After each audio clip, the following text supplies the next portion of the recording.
remember that we're in God's presence. We have been all along, wherever we were over the weekend. Maybe even some strange places where you wouldn't expect to find God. Let's call upon the founder to help us locate ourselves in God's presence. What an unspeakable happiness is mine, O my God, to have you always present, wherever I am or wherever I may go.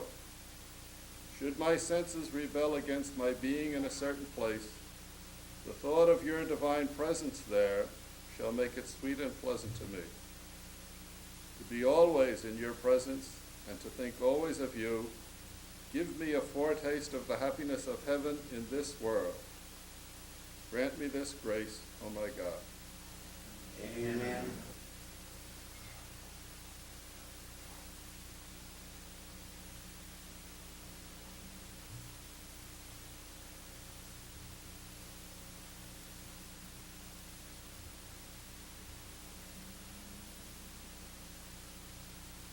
Saint John Baptist, O thou, Pray for us. live Jesus in our hearts. Forever. Well, if I remember, the last time we were together, we were talking about Jansenism and the doctrine of grace and various theories about the Blessed Trinity. One thing that I perhaps afterwards in reflecting, and I wanted to highlight a little more, which I got distracted and failed to do, was one final word about this business of uncreated grace, because I think it has a lot to do about the way we think concretely about grace. And that is, if we recognize that the principal element in what we call grace is uncreated grace, the self-communication of the triune God, God giving himself to us, God revealing himself to us, then the fundamental reality in grace is a relationship. The problem, I think, in our thinking about grace, and of course I say this because it's so evident in our thinking and in the bland thing and so on, is that somehow we tend to think of grace as a quantitative thing. Like a barrel of beer, you know, you pull the tap and then you get more and more of it all the time till you build it up, then you commit a sin and you lose the whole thing, you got to start all over again. And to think of accumulating it and piling up. Well, really that's not the fundamental reality. If the fundamental reality is the self-communication of God, then that reality is a relationship. And therefore the increase of grace means the intensification of this personal relationship to the persons of the Trinity.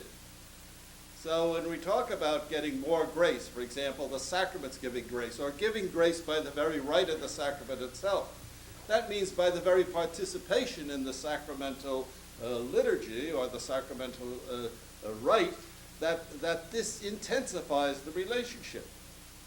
And like any other relationship, a relationship can have its ups and downs. A relationship can have its, it can be destroyed, of course. And it can be reconstituted, but not easily and not often. And so on. So I think the more we can think about grace in those terms, it gives a totally different perspective. And then, of course, the notion that grace is somehow a magical thing that's given or taken away and enables us to do things and so on and so forth. Well, again, even there, if we think in terms of a relationship, there is a transformation of ourselves in the relationship. And so that makes us different people. That conforms to the Catholic doctrine about an intrinsic reality in us when we possess grace. But all of it really, in the long run, comes to the relationship. And of course, if we are in intense relationships with certain people, that enables us to do things that we might not otherwise be able to do. We're able to do things in community, for example, because we have a relationship to the brother. And married couples are able to do things within the family precisely because of the husband and wife relationship and the relationship to the children and the children to the parents. And so it is with our relationship with God. We can do godlike things and things that promote the glory of God precisely because grace fundamentally is this relationship whereby the triune God communicates that divine reality to us to be our personal possession in terms of a personal relationship to which we therefore are given the power by God to respond. And there's an empowerment. So I hope that helps you think a little bit about grace somewhat differently from the way the 17th century thought about it. Just a word on anything. Anybody want to say anything about that? Karl Rahner has something very special about grace that I found very confusing. And his breakthrough, I sort of thought, was grace from the very beginning. You and I have some kind of spiritual or religious power from the very beginning. And this seems to be independent of, let us say, baptism or anything else, where you and I, from the beginning, have grace. Now, I got a little bit... Well, that's what I was talking about last Friday when I talked about the supernatural existential, that in the present historical order, there's no such thing as anything that's purely natural. But the God who gives us grace, the God who wants to redeem us, is the God who creates us. So in our very creation, that already is the beginning of a divine communication. It's the same thing, okay? But we can't get into a big theology of grace here. Just a word about Gallicanism, because it was very much in the air. If most of De La Salle's teachers were very strong against Jansenism, some of them were a little flabby with regard to Gallicanism. This is the notion that the French church and the union of church and state in France is somehow divinely guided, and that the important thing about being a Christian is to be a French Christian in a certain sense, and that the king, ruling by divine right, has something relational there with regard to the power of the Pope.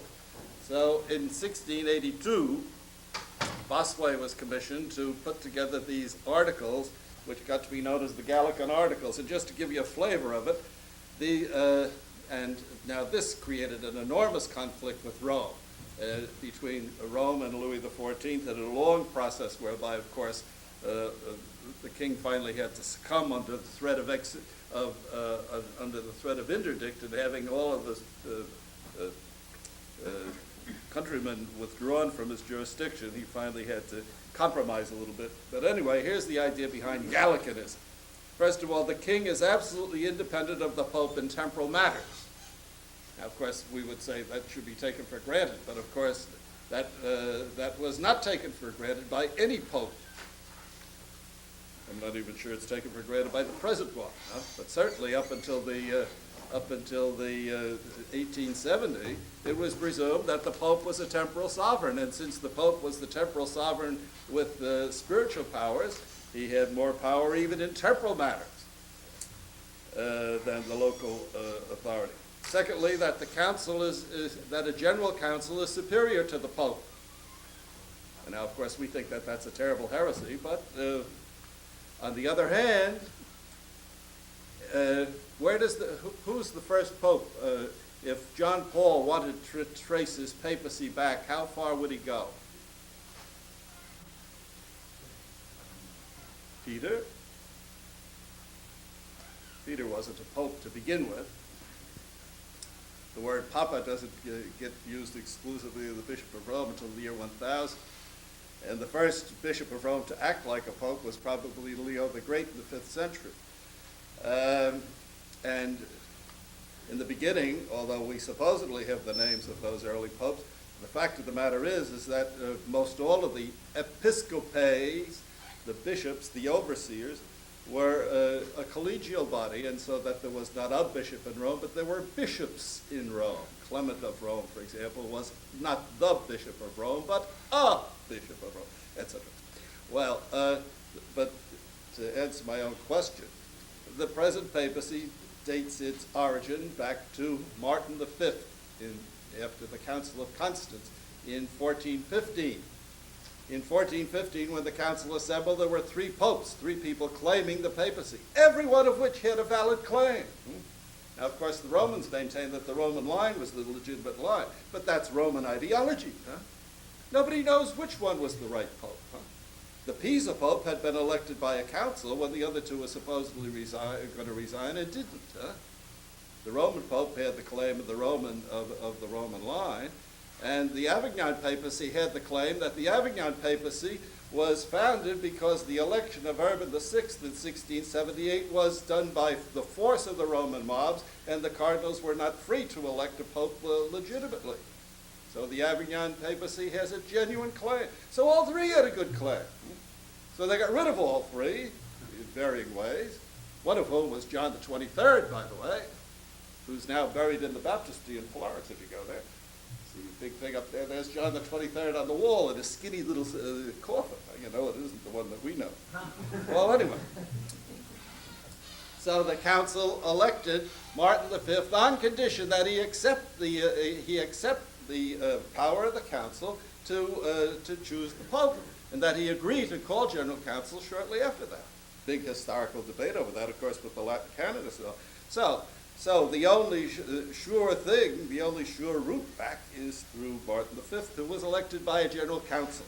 So this notion that the council is superior to the pope is that the pope is necessarily superior to the council. You have to take a very close look at that Council of Constance in 1415, which, by the way, was the last genuinely ecumenical council in some sense, because it contained not only bishops, but also theologians who were not bishops, emperors, and representatives of all the Catholic countries who were lay people as voting members.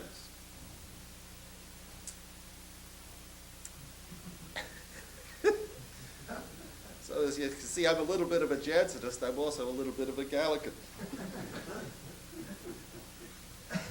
The third of these articles is that papal power is exercised in accordance with the canons of the Church of France. Well, you haven't got much enthusiasm for that.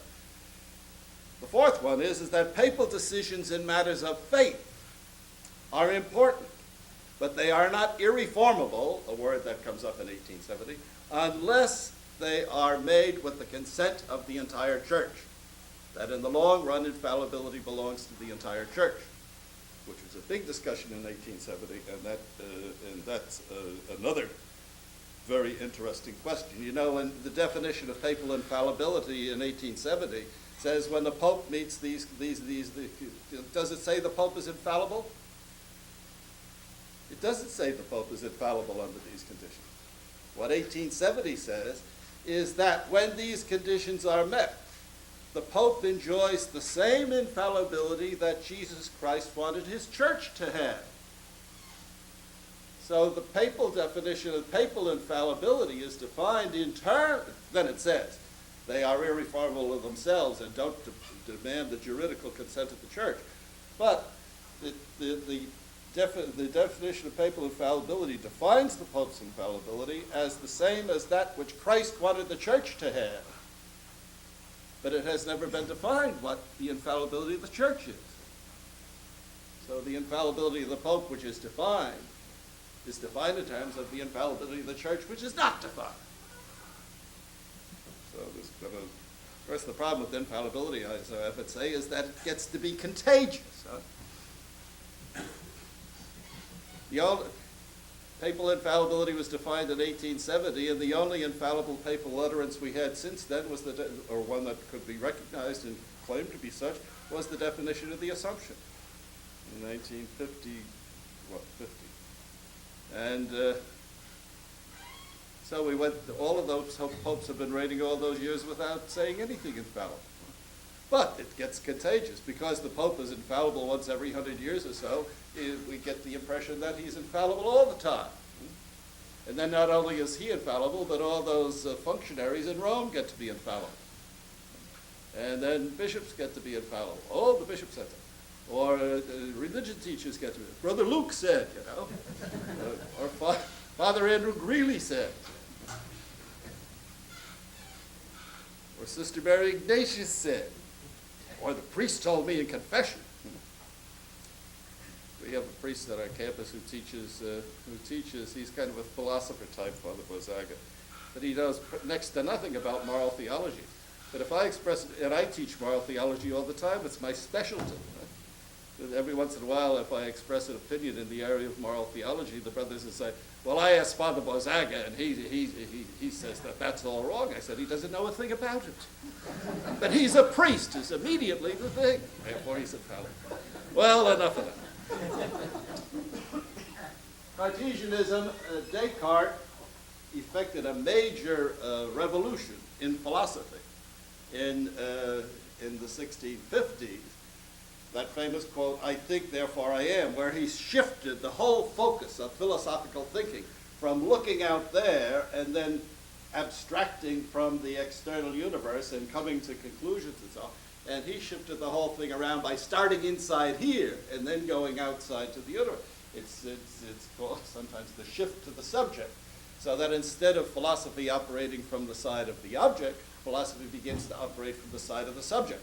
This was, and of course then, in line with his scientific thinking that was beginning to emerge, he developed this system of, with regard to the physical universe, of methodical doubt. Now, he never applied it to theological or dogmatic issues, but that made them very, very nervous. It meant that everything, that the whole starting point of Aristotle and St. Thomas was the wrong starting point, the starting point of the founder's education.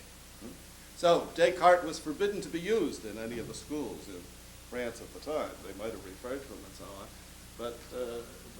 But all of our present philosophical thinking, for example, linguistic philosophy and personalism and existentialism and all that, they could all trace back to this shift in focus in philosophical thought, to put the shift onto the subject. But this, although this was already underway at the time, the founder and all of his fellow students were kept from. Quietism is a spiritual movement that took as its name indicates, that before God you remain totally passive. You don't do anything. You don't have methods of mental prayer and things like that. You just wait for the Spirit to take over. Well, it's not a bad idea sometimes, and again, like a lot of things, it was carried to extremes and condemned and everything else and so on. It got mixed up with the Jansenism thing. We can't go into all of those things. There's a little bit more development of it in the formative years. Okay, so that's what's going on in the 18 months that the founder is in the seminary in Saint-Sulpice and taking courses at the Sorbonne in Paris. Is there anything there before we yank the founder out of Paris? Okay, let's go on.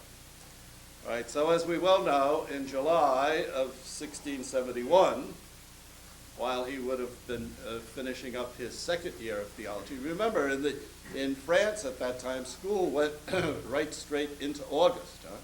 The vacation months were the September months. That was based on the notion that the students had to go back home to help with the harvest and the farms and all that stuff.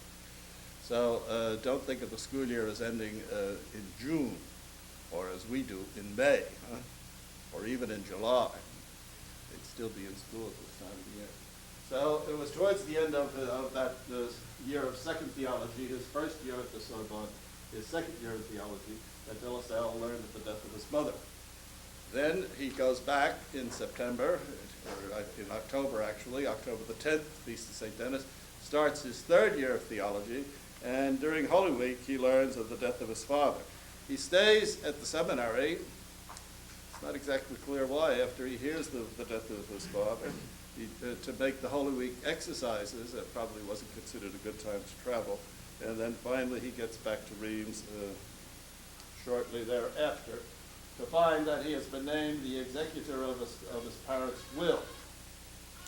So here he is, 21 years old, but that's, or not quite 21, and that is, but he was not considered to be he was still a minor, according to French law, until he would be 25. So a committee of 4 people was set up to sort of supervise his execution of the father's will. But the Archbishop approved the fact that even though he was a minor, that he could assume that function.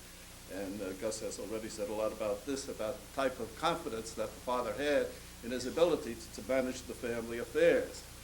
At that time, Marie was 18 years old, and John Joseph, the oldest boy, was 12. John Louis was 7.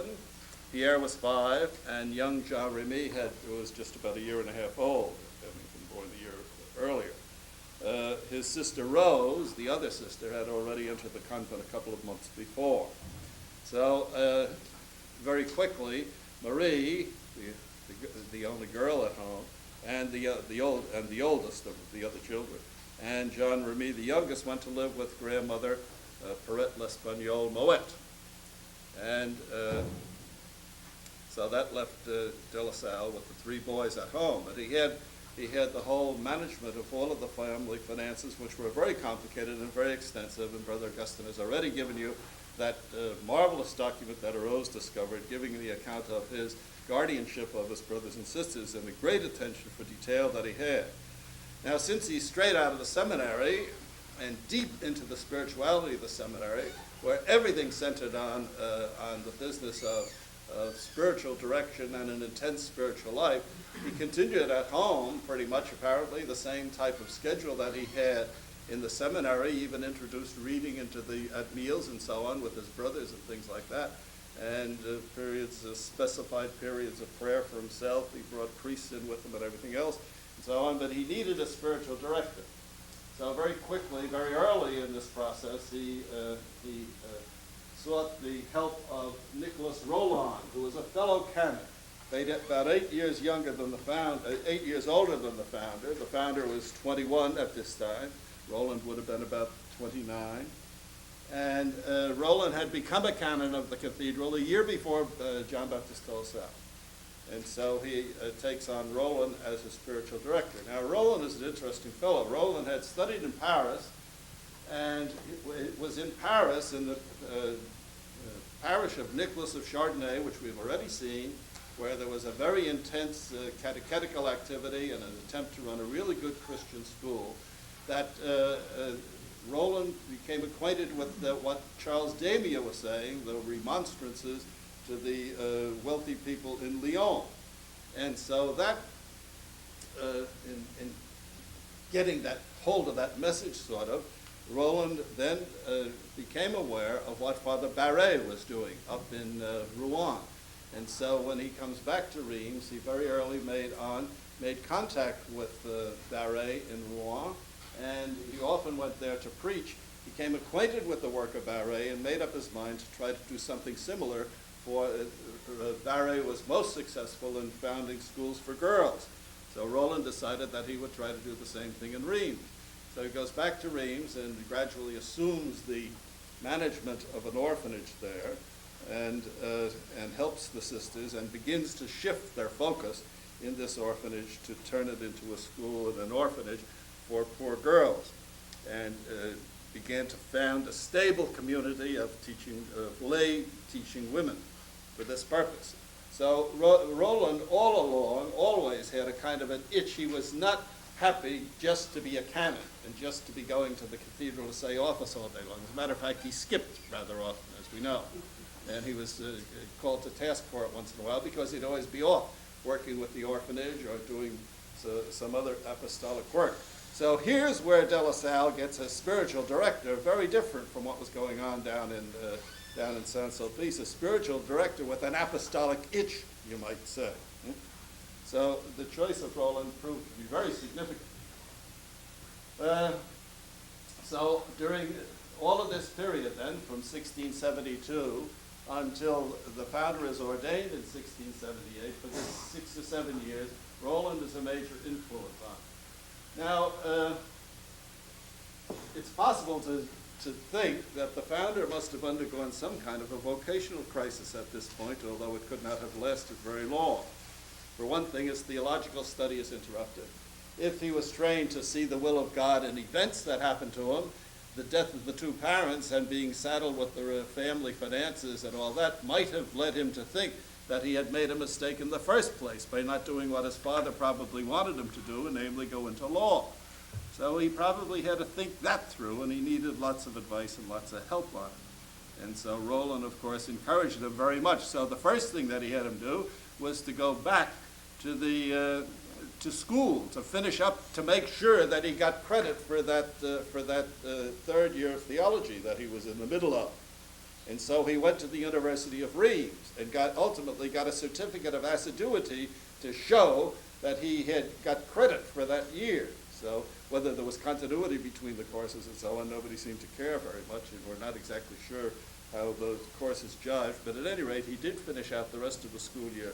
And then also, very, very significantly, Roland apparently advised him that he should take the subdiaconate. Now, as we all know, according to the discipline of the church at the time, the subdiaconate was a crucial thing. It doesn't have much historical origin, and I believe the order has since been suppressed in church policy. But at that time, this was the significant step.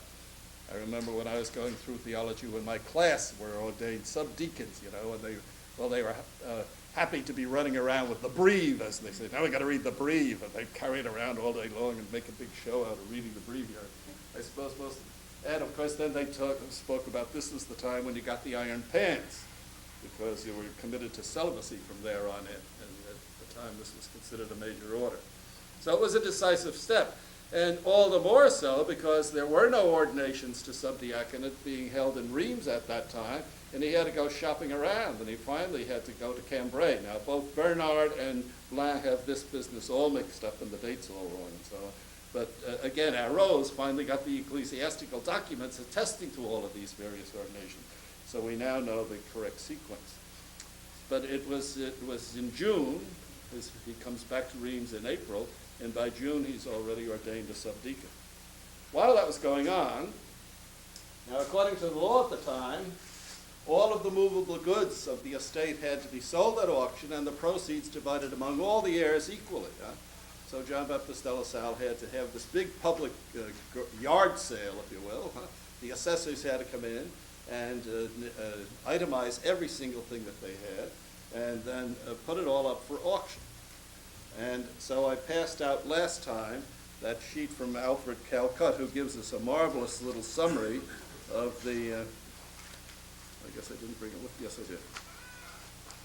Young de La Salle bids at an auction. So he had to buy back an awful lot of the stuff. And if you go over to the Cahier 48, which is over there in the Lasallian room, if you're interested, you can see a whole itemization of all the things, including who bought what. Not only the itemized list of everything and a value attached to it, but then at the end, who bought the various items. When you're reading this thing, of course, for those of you who are not familiar with the metric system, it says, for example, there was on the ground floor, there was a tapestry of 60 meters. That would have to be 60 square meters. That's about 200 square feet, So you give an idea of the size of the house. They had a tapestry on the wall. That would be, what, would measure 20 feet by 10 feet, something like that. Pretty big piece. Don't forget when Calcutt's an Englishman, so when he talks about on the first floor there were 3 bedrooms, the first floor, of course, is the premier étage. That's the second floor in our way. And then I'll say something about the garden, and Gus has already talked about the books. One of the notes there about the books is that not too many people were interested in them, and a lot of them went unsold. So that's one reason for our thinking that a good number of the books, especially the religious books that the father had in his library, de La Salle probably got hold of those for his own use. All right. So here he is now, a subdeacon. He's in charge of the family finances, and this was a busy, busy, busy thing, going around collecting the rents. And although the father apparently had been very loose and very generous with a lot of the creditors, de La Salle went after them tooth and nail, brought some of them to court and everything else, and so forth, including some nuns and all that sort of stuff. A lot of interesting details associated with that whole procedure and process. But he was determined that in justice this was due to his brothers and sisters, and he was determined to get for them every single cent that was their due. He wasn't one to leave very many loose ends and things like this. So he takes a whole year off from school between 72 and 73. In 73, he resumes his theology at the University of Reims, and he still has 2 more years of theology to go. Now this is a kind of a funny system. So he finished his 3rd year. He did most of his 3rd theology in Paris. Then he did 4th and 5th year of theology, and we don't know very much about those courses. And in 1675, he gets the degree of Bachelor of Theology. Now, it sounds funny to us that here's a man with a Master of Arts all of a sudden getting a bachelor's degree. But to tell you the truth, the same thing happened to me. When I went to study theology at Catholic University, and it proved to be advantageous.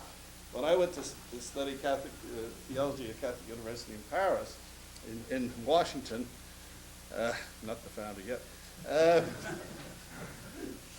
I was sent down there, and I had to sort of wheedle my way in, and something like Adrian Niel. So the superiors finally, well, it was really the faculty at Manhattan College that pushed for this. And so they threatened to send Brother Alban Dooley, an older man and a tough old bird, who was head of the Latin department, if the visitor wouldn't send somebody down to study theology, they said, we've got to have somebody here. We've got PhDs in every other subject, and we have only amateurs in the field of religion. So it was the college that pushed the visitor for this. So Vic Lally said when he heard that the college was ready to send Alban as a college assignment to Washington to go through the seminary course. Oh, laws, he says, isn't there any younger man who's interested in this? And I had expressed that interest already. So I had such good religion teachers. I had such terrible religion teachers for 3 years at high school and one very good one in senior year. So that was the source of my interest. And a terrible one in the novitiate. So that was, I said, somebody ought to do something about this. So anyway, so when I go down there, I spent a year so the assignment was go to Washington, teach the scholastics Latin, where I had people like Gabe Healy and Andy O'Gara, and teach them some religion as an amateur, and then finish up the MA in Latin, so it won't be wasted. You'll be useful to us in some way if this whole thing collapses, and investigate the possibility of getting into the seminary to take the theology courses. So there was a brother's boy from California here, Father Eugene Burke, a Paulist, who had a high regard for the brother, so he was the contact that I went to see him. So he was very excited. He said, we've been thinking for years about the need to get somebody besides priests into this theology thing. So it so happened that the dean of the school of theology had just been made a bishop. And so there was only an acting dean, a nice, kindly old bishop, Louis Aaron. And so I went to him and I said, well, Father, what are the chances of enrolling in the school? Oh, he said, brother, they've talked about that sometime, and he says, it's very controversial, and we're not sure what we can do about it. But he said, you look like a priest anyway. He said, you're wearing that habit all the time. And he said, nobody will know the difference. So why don't you just come in and take the courses and so on and so forth and see what happens. So I sort of slid in that way. Well, anyway, what started me on this? So here I am with a master's degree in Latin from Catholic University, enrolled in the seminary, and all of a sudden I find that I'm an undergraduate. And so when the bill came for the tuition, religious got a very, very cheap price for undergraduate courses, more expensive than undergraduate. So my bill was so I was treated as an undergraduate. But then they had given up. If you wanted to take the STB degree, you could. But so I remained an undergraduate until I got the STO 4 years later. But so anyway, that's the system. I don't know why I go into all these stories, but anyway.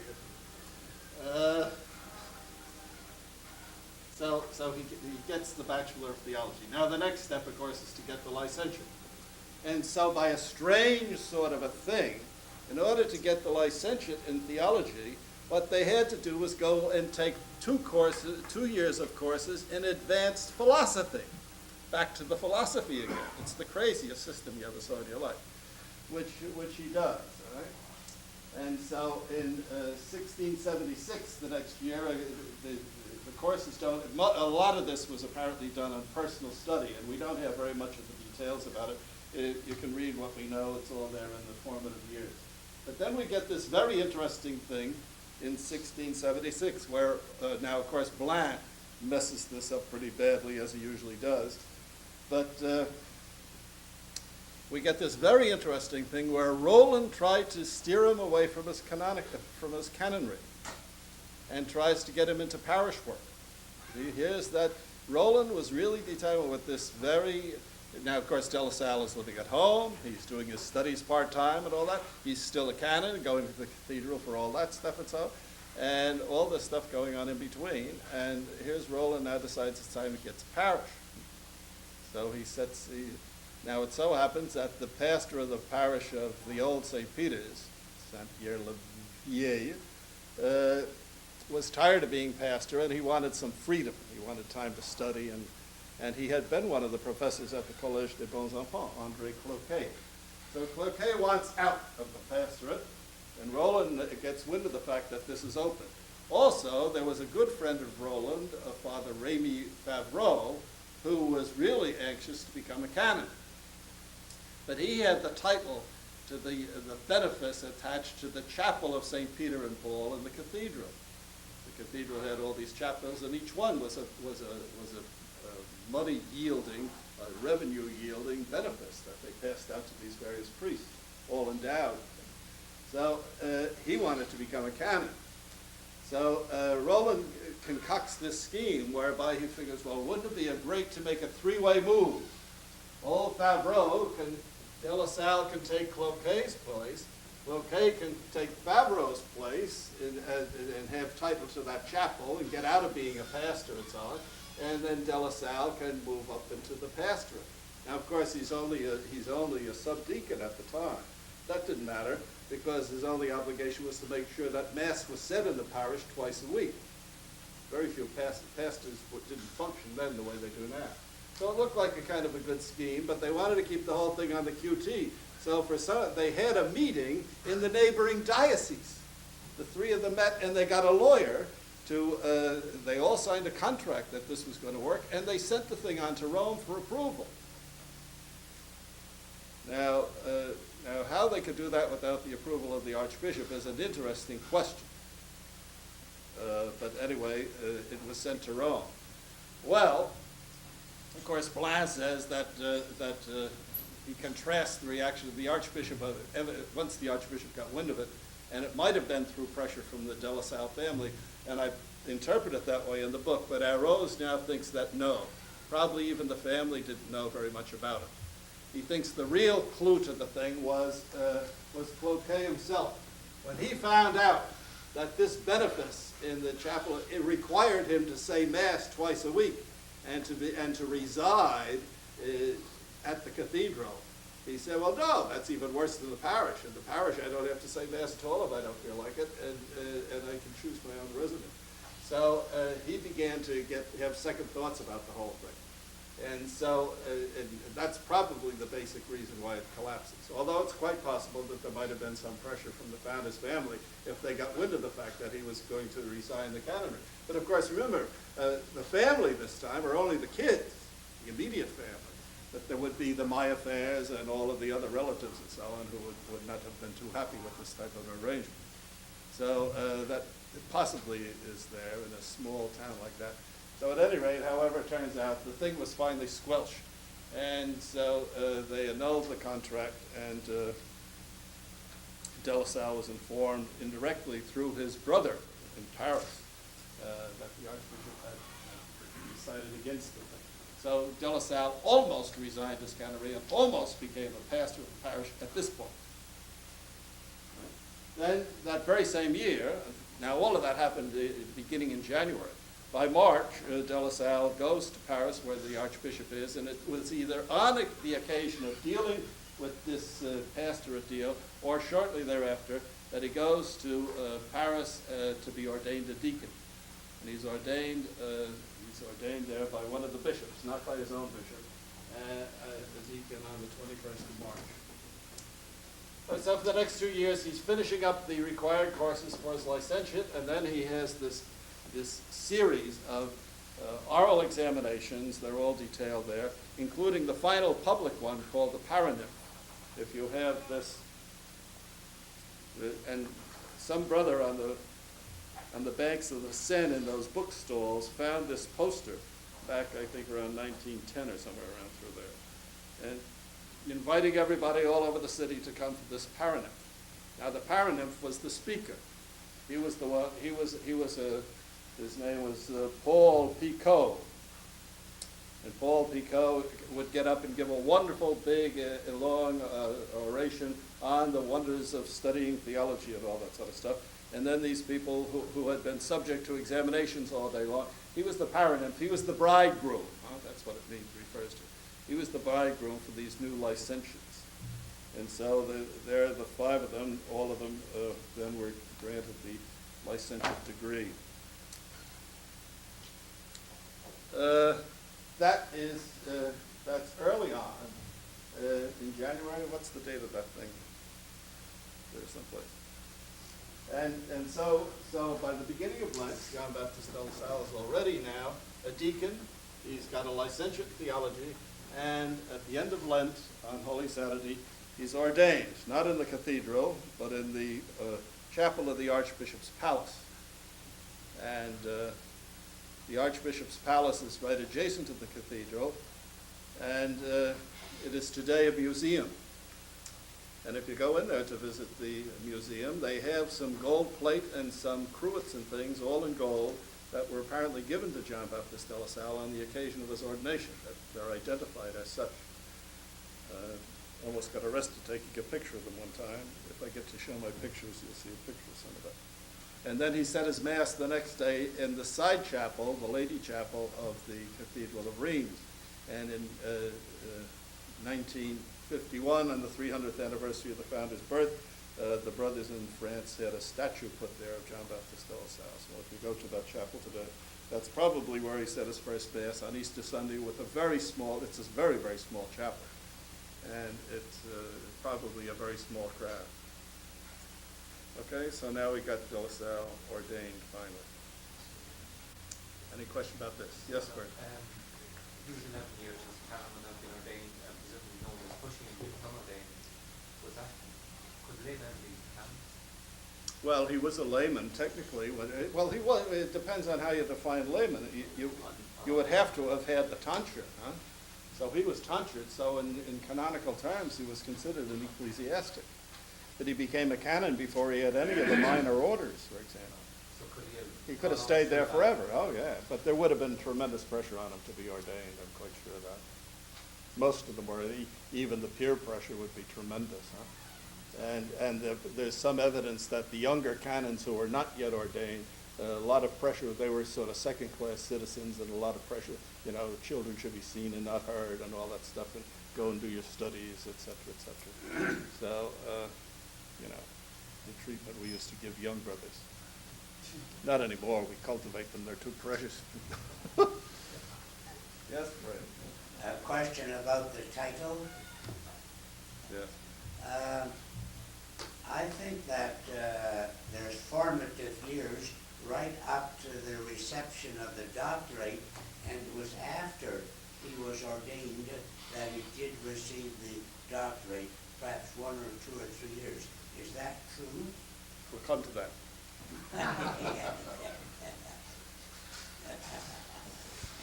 All right, we got him ordained here.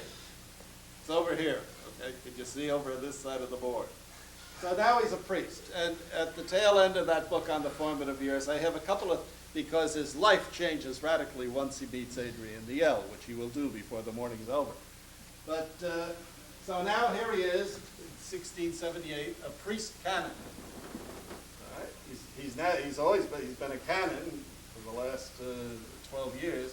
Now he's an ordained priest.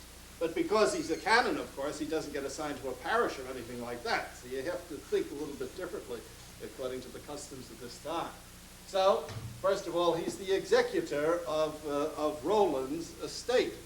And that this time, now, he's already been executor of his father's estate, but where he inherited all of the problems of finance and management and guidance of the younger and being responsible for their instruction. Now that he's the executor of Roland's estate, it isn't so much a question of money, but Roland dumps into his hands, so to speak, this whole business of the sisters. Because Roland ups and dies just a week or so after de La Salle is ordained. As a matter of fact, Roland was already moribund when the founder was ordained on April the 9th. Roland had been in Paris that whole winter trying to get, now, in order to get his sisters approved, legally approved, again, this union of church and state, we see the same thing happens with the Institute. The ecclesiastical approval and the legal approval kind of go hand in hand. All right? And there was tremendous resistance on the part of any of these civil authorities to have any more charitable works that the town would have to support. So one of their major concerns, von Roland's stuff, was to try to, the local people in Reims were very, very, very careful about this. They didn't want any new things. And in Paris, Roland was a kind of a big nothing and couldn't get anywhere with the authorities in Paris. So he's there all winter long getting nowhere. Now the first thing they had to get were these letters de cachet, C-A-C-H-E-D, sort of sealed secret letters. That's what it means, literally. So they had to get these sealed letters before they could even begin to get the opinion of the local authorities, before they could even open up the petition for letters patent, for incorporation. So Roland was unable to do anything with that. He comes back at the end of the winter in late March, or April, Holy Week, Wednesday of Holy Week, I know exactly when he came back. And here he finds that there's an epidemic of purple fever among the sisters. And he's already exhausted and weak and from the trip and everything else and so on. And so he begins tending the sisters and giving them the last rites and all of that and trying to help them out. And doesn't he fall sick with the fever himself, and he ups and dies. And just before his death, he calls in De La Salle and tells him that he wants to make him the executor of his will.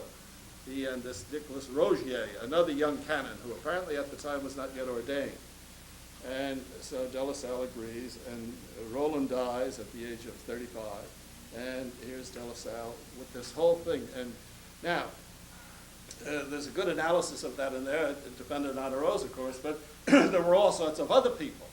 For example, why didn't he make Remy Favreau? Remy Favreau was a good friend of Roland and quite wealthy, and was the one who gave Roland all of his financial support. And as a matter of fact, it was the financial backing of Favreau that was a big factor in getting the sisters finally approved, or getting the local people at least to accept them as an independent outfit.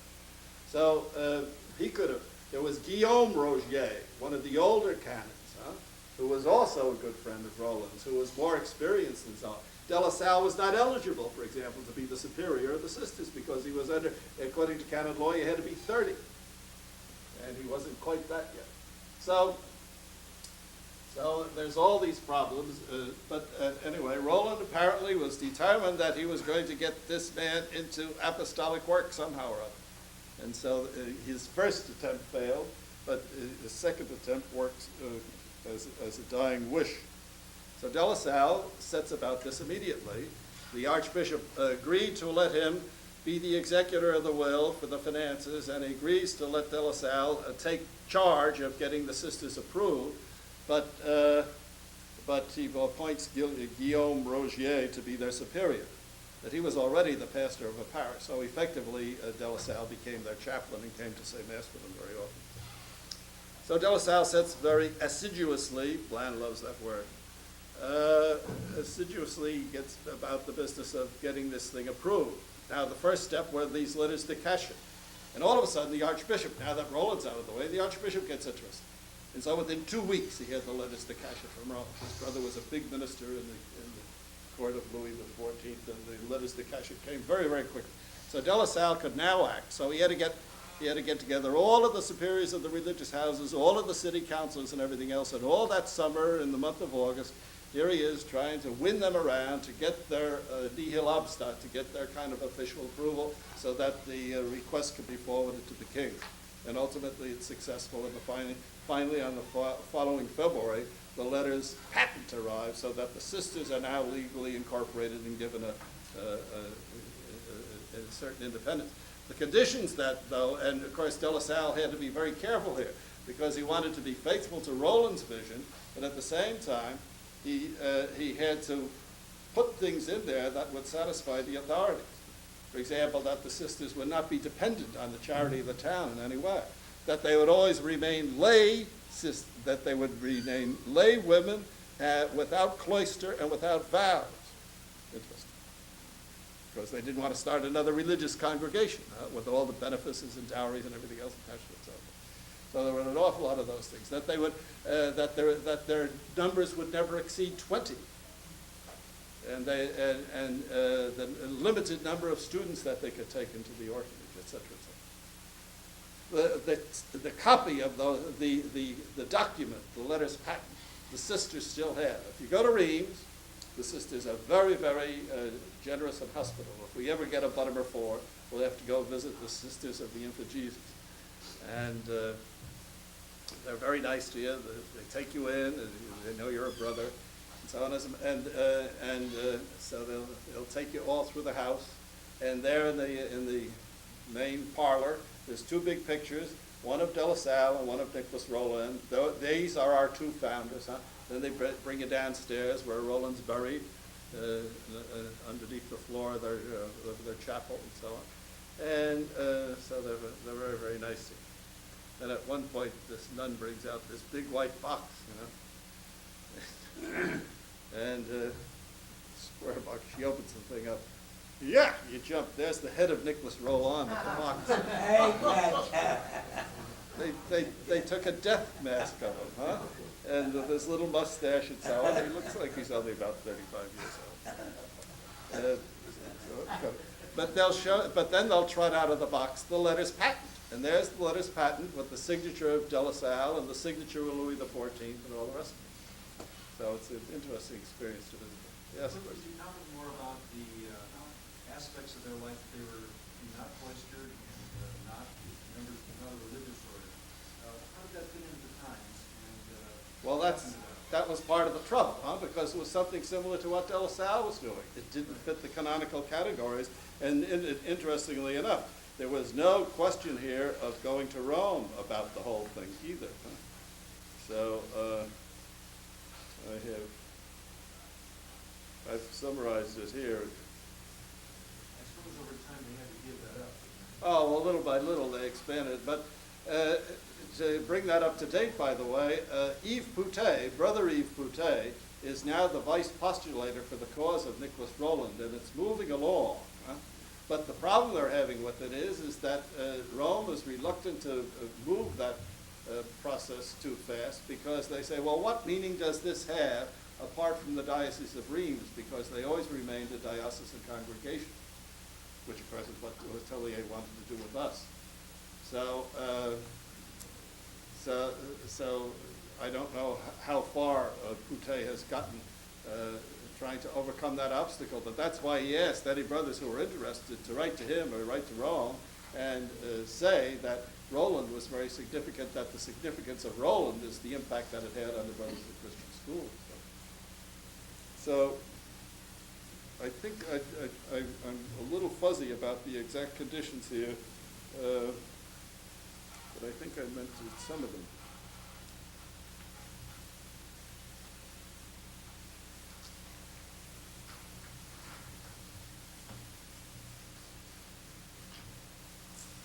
Some of the major, on page 118 of this, the second paragraph, some of the major issues to be settled were the following: that the sisters of the community retain their lay status without cloister, without solemn vows. Their number be limited to 20 and 30. They be independent financially, responsible for finances only to the Archbishop, so the town council wouldn't have. Control over those to be admitted to the orphanage and to the classes. The age limits, the disposal of patrimonial goods had to be shared with the city council. Finally, the conduct of gratuitous classes was to be strictly limited to the sisters themselves without any outside assistance. So you can see the concern for not getting involved in a canonical situation and not getting the city, not putting a financial burden on the city is what it comes down to. Okay? Do Roland sisters exist in any form or shape today? I just talked about the same kind of sisters. Yes, the same sisters, sure. Oh, it's a long time, isn't it? Yeah, well, some brothers are around a long time too. Yes.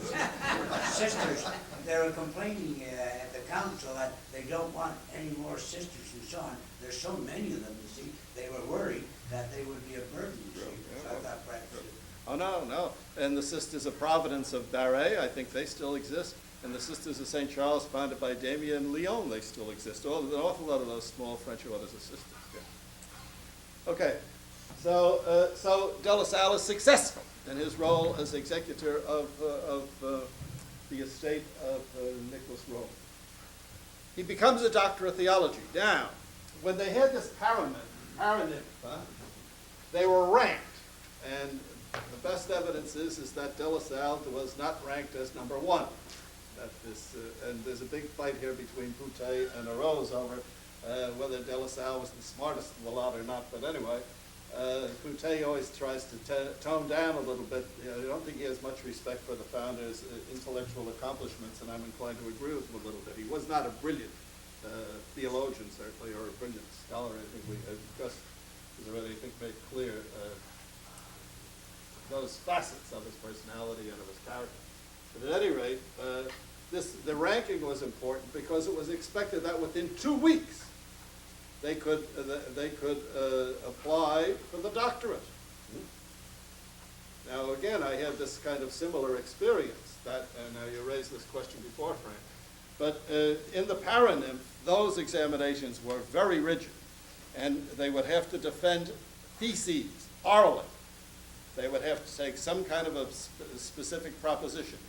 One of them on standard theological things, another one on a controversial issue. And over the course of the 2 years, they would have to defend those before the whole faculty and everybody else and so on and so forth, and plus a completely thorough review of all of the facets of theology, scripture, dogma, morality, all the rest of it. So, and in preparation for this, of course, a lot of it was done by private study. It's not so much a question of passing courses and piling up credits or writing a written dissertation. When the doctorate came along, the principal problem here was paying for it. The fees were very high, and it meant reviewing the same old stuff. There were 2 more examinations, but they were more or less a rehash of this thing, again with the defense of some kind of an oral thesis. Now, it was expected that these licentiates, if they were going to go on for the doctorate, that they would do so almost immediately. My own experience was that the oral examination for the licentiate was very, very rigid.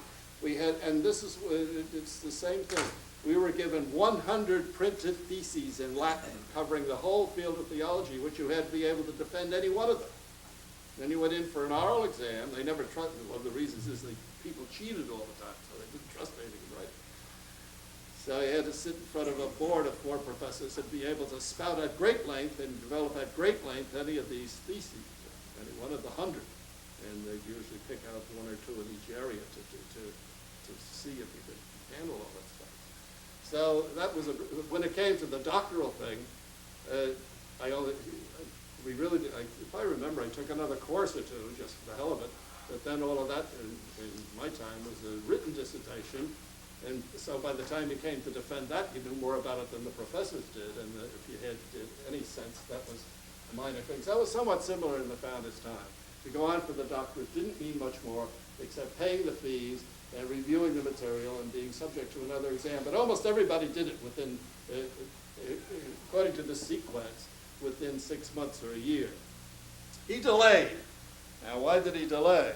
That's a good question. Maybe not everybody went on for the doctorate.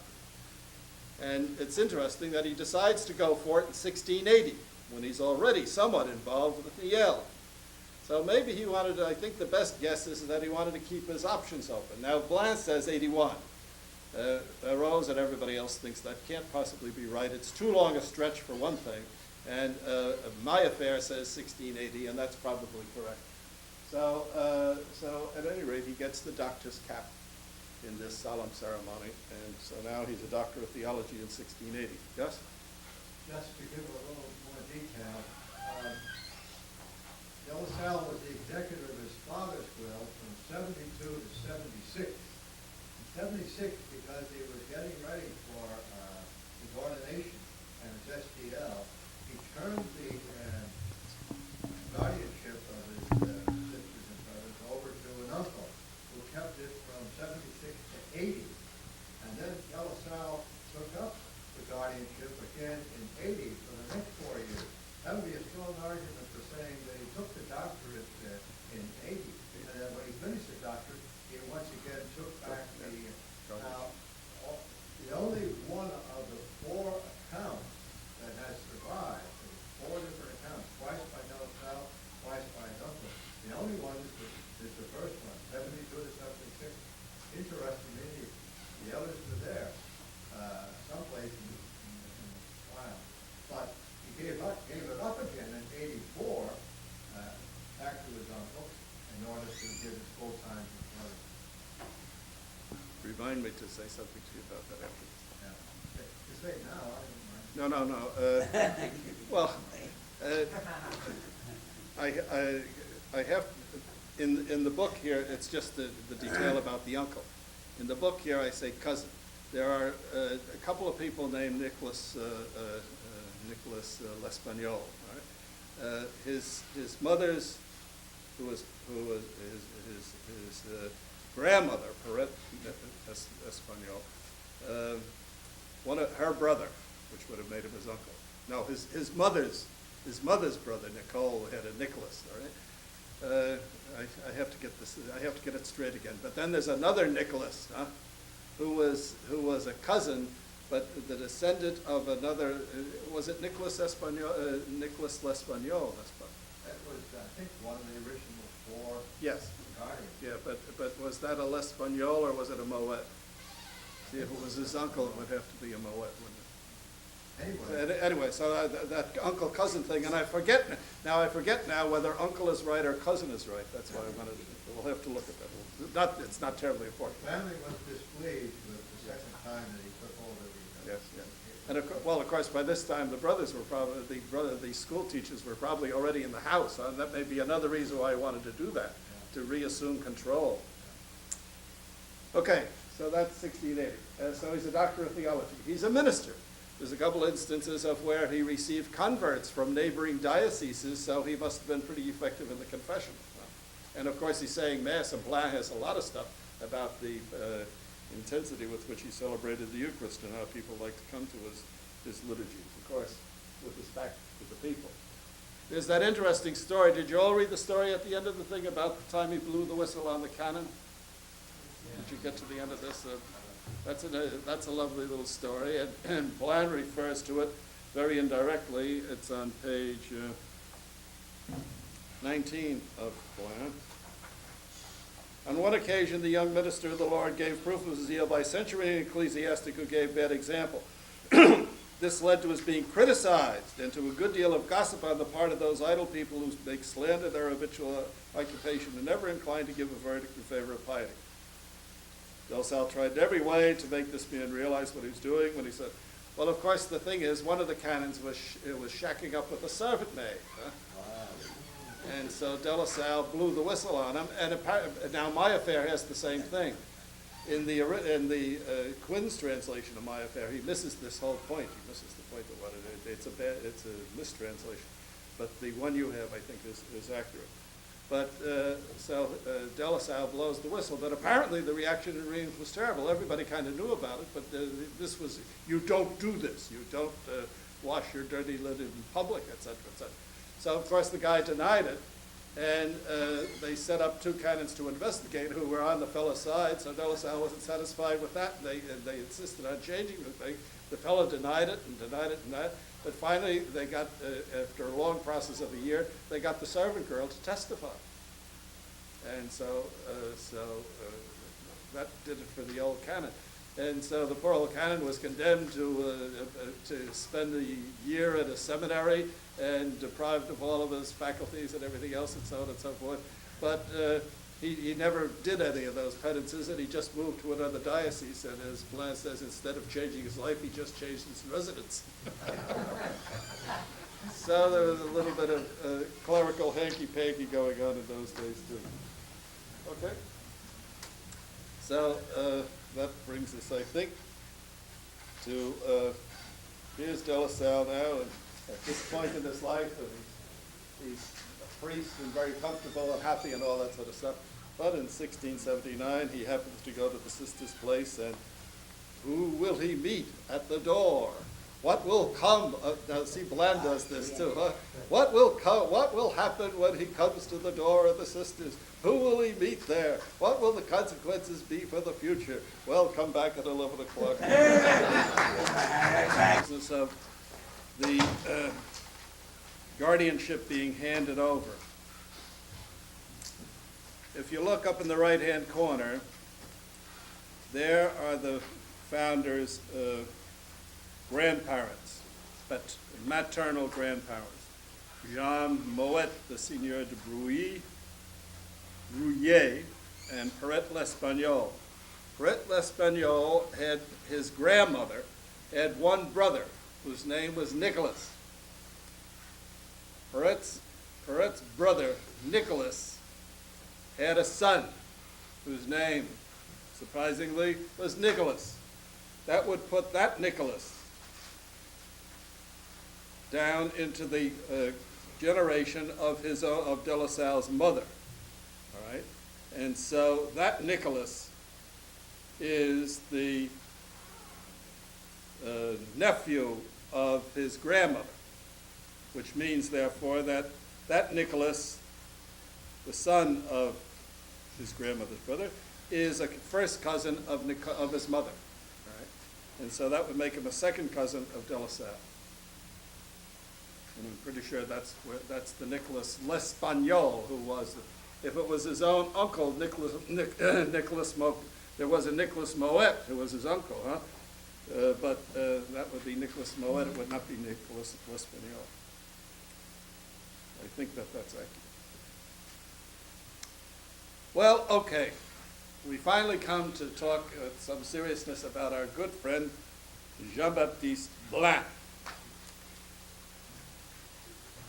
Now, I've already remarked about Blanc when we talked about Saint-Sulpice, that Blanc was in Saint-Sulpice in 1693. He's a student at Saint-Sulpice when the founder is already well into the work of the schools and is at Vaugirard and all that sort of stuff. So he's a younger contemporary of Jean-Baptiste de La Salle, and a good friend of his bishop, who was bishop in Noyon, who brought him from Noyon to Rouen when he became Archbishop of Rouen in 1700 and we'll see a little later, 6, 8, something like that. So,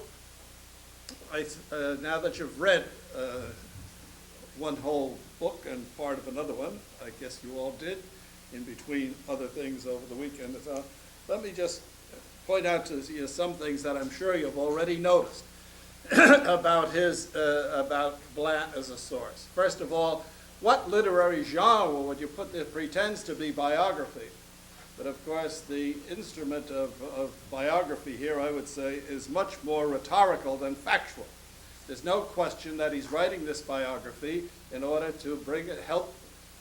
He was asked to write a biography because they wanted the biography of the founder, but he really wanted the biography to serve the purpose of moving forward eventually the cause for canonization at Rome. And that's why he has a 4-volume biography. The first 3 are the biography proper, which we never had before into English until Brother Richard Hernandez made this translation. New Orleans Santa Fe brother. He used to be known as Bartholomew Edwin and was the Secretary General of the Institute at one time. So Hernandez's translation is the first time we've ever had these 3 books of the biography in English. The 4th book, which is called The Spirit and Virtues of De La Salle, he deals with the virtues of the spirit of De La Salle, following exactly the order of the questionnaire that has to be submitted to Rome when the cause first goes to the Roman authorities. And it's very important to know that in the process of canonization, once the process is opened on a diocesan level and is sent to Rome, the whole focus of the Roman investigation, apart from examining the writings for orthodoxy and so on, moves toward a declaration that this candidate has in effect practiced the virtues to a heroic degree. So just keep your eye out for how often Blanc uses that word heroic. Not accidental at all. It's a technical term in Rome.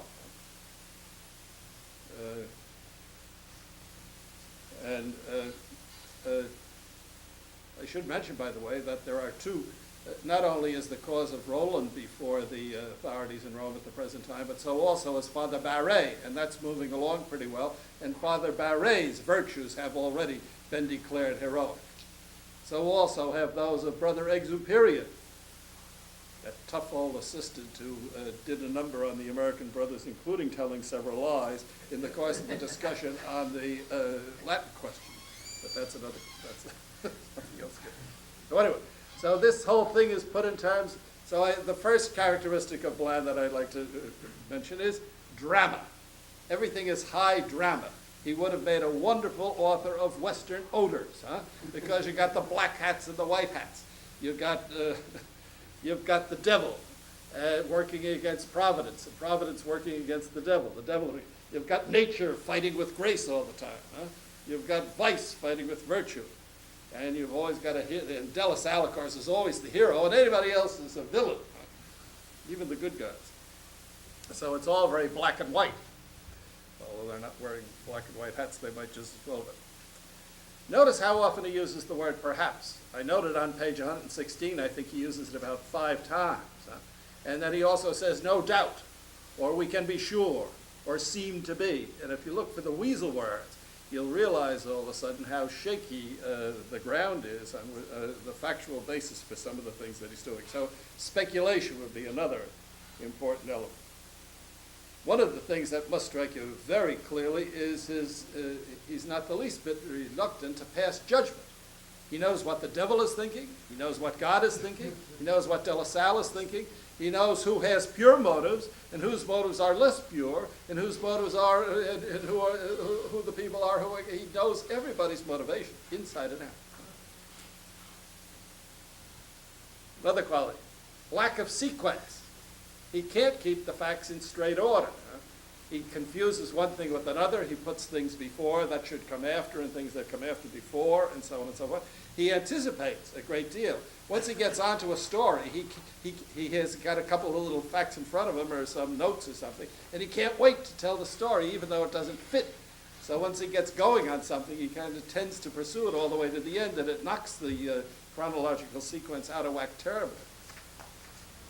Gabe Healy was talking to me the other day about this business of the 14-year-olds in Paris, and I didn't realize exactly what he was talking about at first until when I reread it.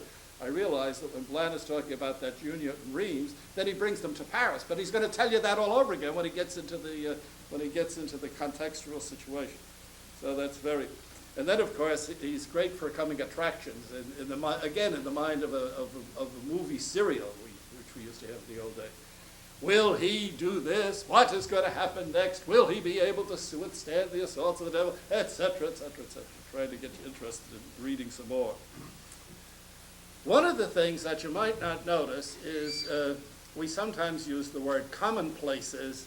Commonplaces is a literal translation for a Latin rhetorical device known as the loci communes. And these would be topics or themes with examples. And they were the stock and trade of every orator.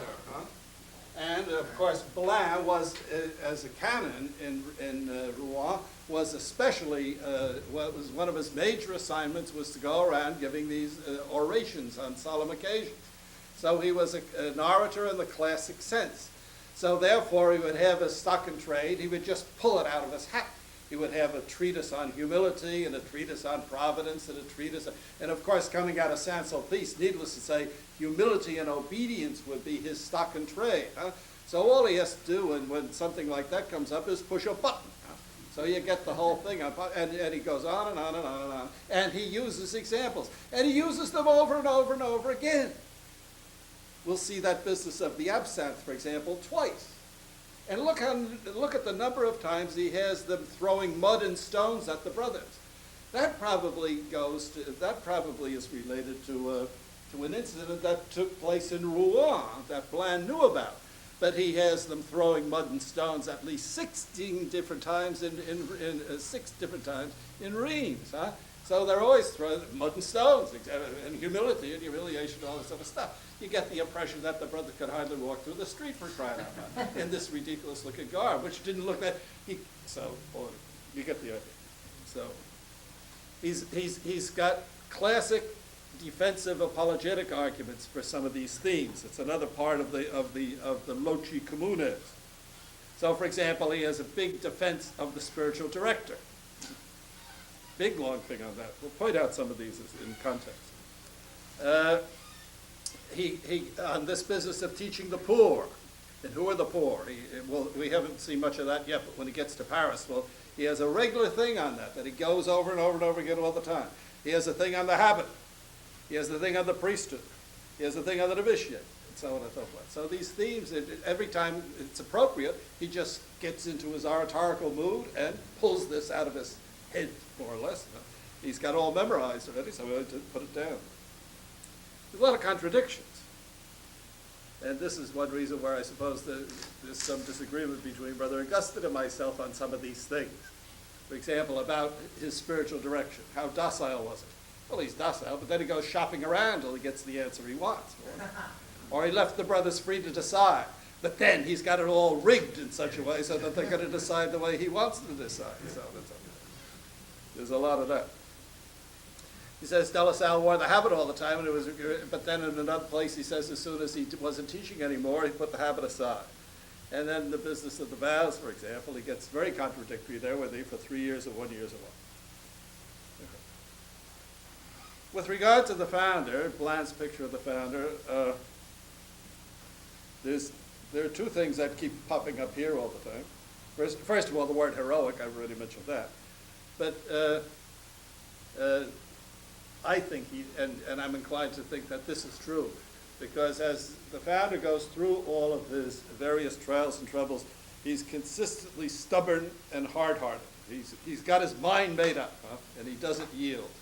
And that could be either a positive or a negative character trait, and I'll leave it to Gus to do some more with that if he wants to. The other thing is that he smiles a lot. Every time something crazy happens, he just smiles at the person. Now again, I think that you could say, well, wasn't he nice and affectionate and all that sort of stuff?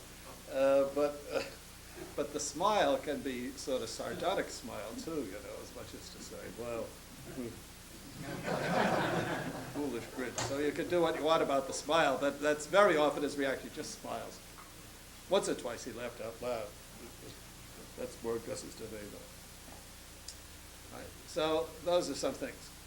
But, on the other hand, having said all that, I think we have to recognize that right at hand on his desk, Bland had these various memoirs, as they're called. And now, the founder wrote one, probably at the direction of his confessor, on the early origins of the Institute, the beginnings of the Institute. That has been lost. He wrote one on the habit, as we saw, we talked about sources, and that has been preserved. But the one on the beginnings, but Bland quotes from it liberally, and very often, up until the point where the memoir stops, we get the exact words of De La Salle himself, and it's always interesting to compare them, compare what De La Salle is saying about the origins with the way Bland is interpreting them. But in addition to the memoir from De La Salle, all the brothers were asked by Brother Bartholomew to write their reminiscence of the founder, much as we do when a brother dies, ask people who knew him to write up something about him and so on. And now, of course, in those necrological things that brothers write,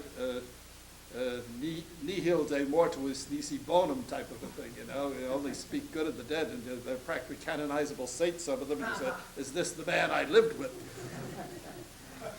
And so and of course, sometimes the memory is faulty and the facts are faulty, but there's no attempt whatsoever to be critical with regard to these things. And since the brothers too are hoping, well, this man was a saint, again, they're inclined to read back into certain things. So you have to be careful when he says, I have this memoir and I'm quoting it. We'll see one very clear example of that this morning, if we get to it. Sometimes they're helpful and sometimes they're not, but it does help to fill out the picture of the founder. Right, so those are some things to notice. Now, especially, I'm sure most of you have noticed some of these yourselves, that I thought I would just kind of schematize it for you. All right? Now, okay, so if we're going to look at the foundation, notice the title that I've given it. All of this, it starts in Reeves, of course, and it's over this 9-year period. And the word I'd like to emphasize in that heading up there is process. The foundation of the Institute was a process. So the traditional date is 1680, but as we've already indicated, not an awful lot happened then. Well, you could pick 1679 because that was the first school. 1680 is a nice round number. Got three circles in it. maybe another one in the 6th, whereas 1679 is kind of, well, anyway, but 1679 is the first two schools. 1680, not much happened. When we were celebrating the tercentenary, I was going around giving talks, I used to say, the only thing that happened, we are celebrating the 300th anniversary of the day when the brothers first learned to use a knife and fork, because that was probably the year when the founder brought the brothers into his home for meals. 1681, he had to move in with them, and 1682, he moved out with them to a new community. So the first community is 1682. Bland likes to call it the cradle of the Institute. And a couple of times he refers to the cradle almost became its tomb. He kind of liked that phrase, and so he uses that a couple of times. Never let a good line go to waste, you know. They don't get it the first time, try the second time. But when we come to the heroic vow in 1691, and the whole thing is falling apart, the three brothers make the heroic vow, and it is precisely a vow to found the Institute. So we could really, if we wanted to, have a tercentenary celebration this year. And but by the time we get to 1694, when they make the first perpetual vows, in a certain sense, that's when the thing is really solidified, by 12 of them committing themselves to perpetual vows for the first time. And so, in some senses, this is a process then that goes between 1679 and 1694, and you can pick any one of those dates depending on what's going on in your own life for the 300th anniversary. But it's interesting for us in a way that we are in the years 80. Most of us remember the 80s. We haven't got anybody here that's less than 10 years old. And so we lived through 1980 and 1979 and 1982, and now we're into 1991, and we're looking forward to 1994, et cetera. So we're sort of living in the same number of years as the founder, and that might be helpful to some of you. It might be helpful to me. Okay. All right, so that's the first thing to stress, is that this is a process. Now actually, although most of this takes place in Reims, the real beginning is in Rouen, with the Rouen connection. And Father Barret, and I passed out a sheet today, put together by Maurice Hermans in 1986, because it was in 1686 that Barret, I think he died. Barret is in Rouen in 1659. All right? Now, Barret is working with these sisters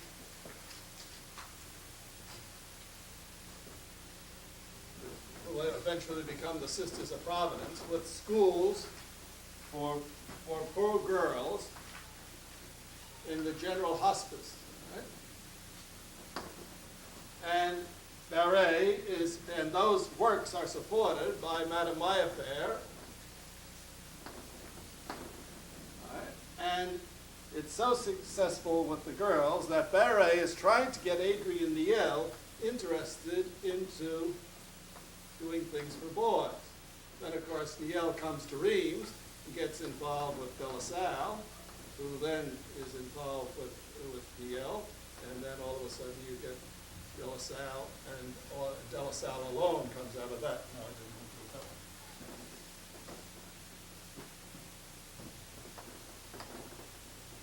What use did I do with that? I had it so nicely designed here.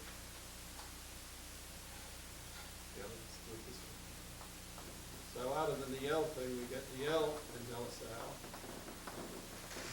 And then finally, that comes into De La Salle alone. And that's the sequence. So we have a sheet here all about Father Barret. He eventually goes down to Paris. By the time De La Salle has to face up to his own difficulties, Barret is out of Rouen and down in Paris. And Barret's great disappointment, the sisters thing was working well, but he was never able to get a group of men together in a stable enough community to guarantee gratuitous and charity schools for the boys, either in Rouen or in Paris. And so that was one of the reasons why he certainly gave the advice to De La Salle that he did. Notice, by the way, on the bottom of this sheet, so that we can get some more tension between Gus and myself here, at the very bottom of the sheet in the next to last paragraph. The community de La Salle would later write, is at present founded on nothing else but Providence. And of course, that was the name of the sisters. So the sheet is called At Paris, 31 May 1686. I distributed it last Friday. Oh, you didn't bring it with you. You're supposed to carry everything with you at all times.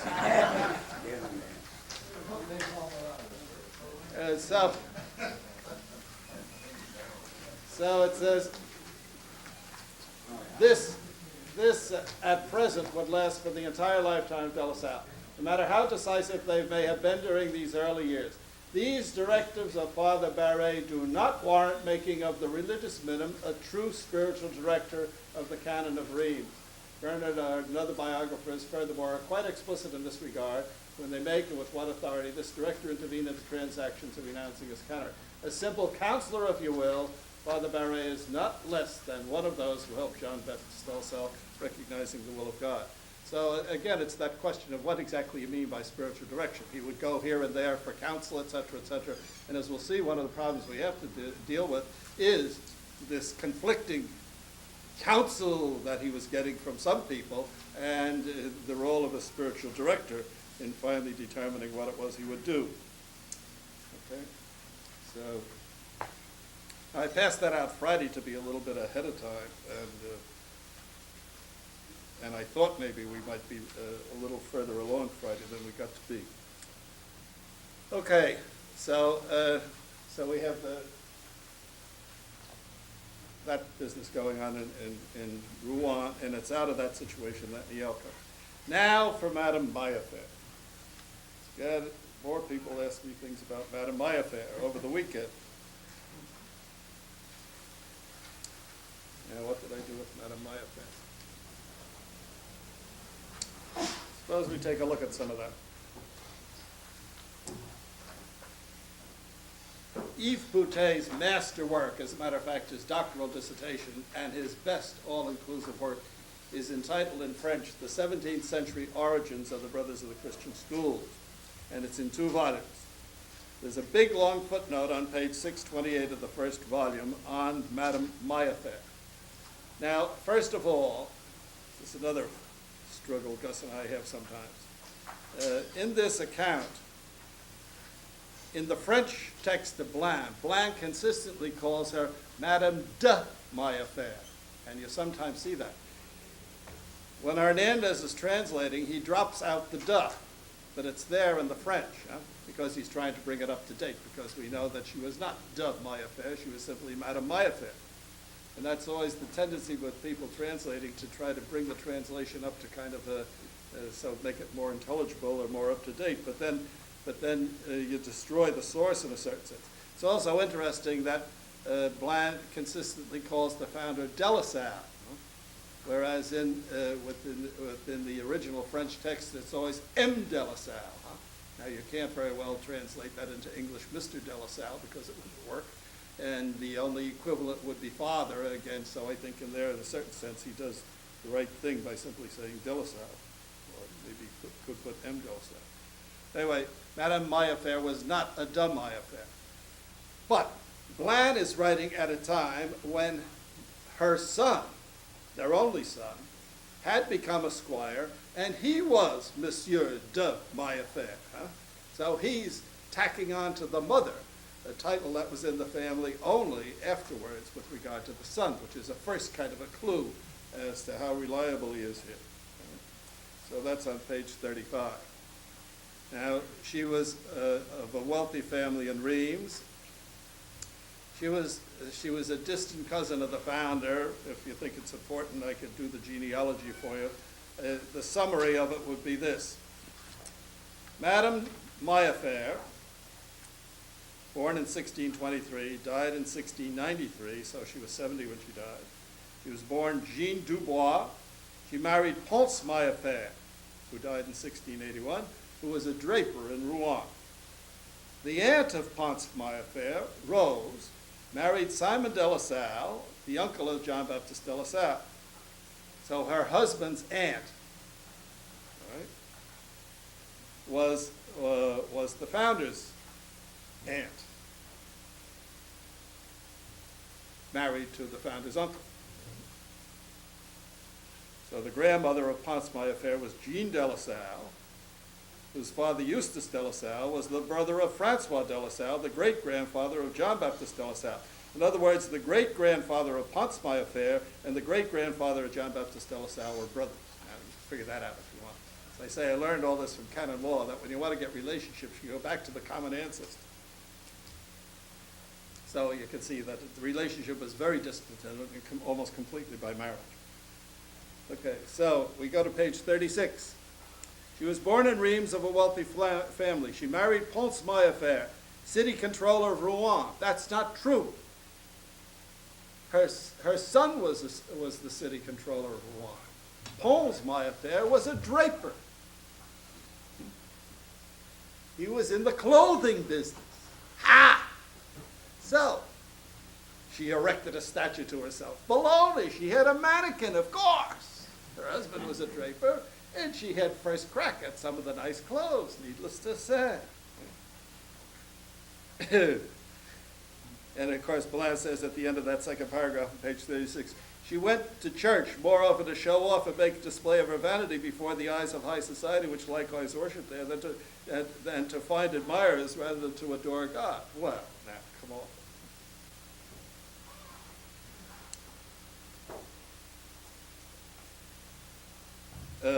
Bland, if you read carefully here, admits that there's an awful lot he doesn't know. He admits he doesn't know whether or not, if he was converted by his wife or if he had always been a good Christian. Well, there's no evidence that he was anything else but a good Christian. And then Bland says he doesn't know the date that the husband died. Well, we do know the date the husband died in 1681, which is significant. And then he says on page 40, their only son married a girl from Reims. Now, this is the son who becomes de Mayfair and the accountant and so on, and does not seem to have lived very long after his father's death. The father died in 1681. The son died 20 years later. Okay. Now, page 45, here's where we get to the heart of the matter. In the third full paragraph down on page 45. One day she mentioned to Mademoiselle de Monville that she would like to live near her, and the latter told her she would be delighted, as she hoped to profit by the virtuous example she would see. The humble Madame Mayfair was so upset by this gracious reply that rather than going to stay with Mademoiselle de Monville, she henceforth avoided her at all costs. Well, de Monville was the source for Bland. All right? This is Bland's source. Now, Bland is writing this in 1732, at which time Madame de Monville was 85 years old. Right? 44. Madame de Monville was 45 in 1693 when Madame Mayfair died. She was 25 when Madame Mayfair supported the school that was opened in Darnétal for Father Barret, and in this racy early life when Madame Mayfair was supposedly so worldly and all that sort of stuff, Bland's source was 10 years old. So he's relying on the memory of an 85-year-old woman, who probably head of her spiritual direction, who knew Mayfair. But again, in the genius of the time, making these enormous contrasts. There's no evidence that she was anything else, but she was always a pretty good Christian. She got to be known early on as the mother of the poor. That was her reputation, because and fundamentally she spent a good bit of her own money, and after her husband's death, a good bit of the husband's money. Huh? Now, much of this, notice that Bland says that she couldn't get into all these austerities until the husband died. Huh? And he thinks that the husband died fairly well. The husband died in 1681. She dies 10 years later. Cloutier's comment is that if she was converted at all, it was converted to a life of discipline from a life of comfort, not from a life of evil. The sheet Now, of course, the interesting thing about the sheet is that when the beggar comes to the door, the company of the Blessed Sacrament that had some control over the hospital where Adrian Niel was working had passed a regulation that made it a law that anyone was to report beggars and vagabonds to the hospital, to the central hospice. So that there was provision for them, so that in order to get some kind of control over the homeless in this situation, the regular routine was if they presented themselves at the door like this, they were to be turned away. This was the regulation of the diocese, that they were to be sent to the hospital, which was only a couple of blocks away. If you go to Rouen, you can see that very clearly. You know where we know where the Maya Player House is. We know where the central hospice was. And of course, as far as the sheet is concerned, it's quite possible that either when they found the guy dead, he had been kept overnight there by the coachman, they found him dead the next morning. She either gave a sheet or somebody took a sheet to cover the body. They would have carried it away in a body bag. And so when they were finished with that, undoubtedly somebody laundered the sheet and washed it and folded it up and put it back. You don't have to presume any great miracle for this. So you'd better take all that stuff, but it's a great story, and he goes on endlessly about the contrast between virtue and vice, and pre-conversion and post-conversion, which is another one of the Loci Comunes. So that does it for Madame Maya there, I think. Yes? I ask one question on page 40. It says she obtained workman's shoes which had no soles to them. Yeah. Now, how would he know that? Well, I don't know, but my problem was I can't picture shoes without soles. Yeah, well, that, It bothered me the whole week. it's like...